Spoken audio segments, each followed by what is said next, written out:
Bonjour tout le monde, j'espère que vous allez bien. Aujourd'hui on va parler de Dunkerque de Christopher Nolan. Alors c'est marrant parce que Christopher Nolan, depuis ses débuts, c'est un réalisateur à qui on a beaucoup reproché de trop en dire et de ne pas assez en montrer, d'être un petit peu trop bavard dans ses films et d'expliquer un petit peu tous les détails du film par des inserts ou par des lignes de dialogue.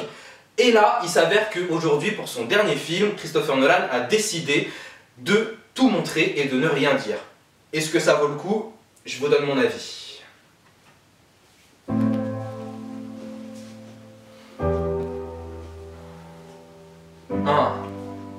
Ok. J'ai découvert Batman Begins, j'ai vu un auteur derrière qui écrit des personnages crédibles d'une si bonne manière. Puis j'ai vu The Dark Knight, Memento, Le Prestige, Following, Insomnia, Inception. Quelle maîtrise, une réalisation sobre, efficace et dramatique, toujours mêlée à des dilemmes et des bons supports narratifs. Les personnages sont au cœur de l'action et de l'histoire. Bien sûr cela se confirme avec le grand Interstellar, un réalisateur que je compte parmi mes préférés. La preuve, Rises, j'arrive à lui pardonner. Mais là, Christopher, je comprends pas ce qui s'est passé.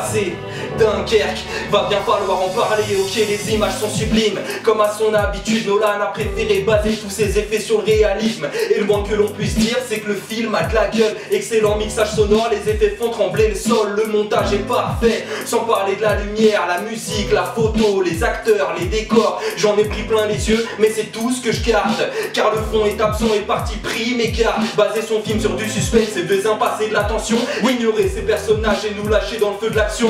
Même donner des informations sur eux, Nolan n'a pas voulu. Comment veux-tu que je me sente investi s'ils me sont inconnus, hein? T'y as pensé à celle-là? Trop occupé que t'es, assure que t'es ta timeline. Je suis un peu énervé, je frise insolence. Voici un film de guerre sans armes ni haine ni violence. Je voulais aimer Dunkerque, dans mon cœur y avait son siège. Je vous dis pas de l'éviter, encore moins que c'est un piège. Ça reste un divertissement assez lent mais honnête, sensationnel, parfois prenant, qui en fout plein les mirettes. Je ne pense pas qu'autour de ce film il y aura beaucoup de débats, car on sait tous que les réalisateurs ont des hauts, des bas. Bravo quand même car Dunkerque est très novateur, mais néanmoins j'espère que le prochain sera meilleur. Yes, c'est Dunkerque, Christopher Nolan. Bon quand même voilà, ça reste du grand cinéma, ça reste du Nolan, on va pas se mentir.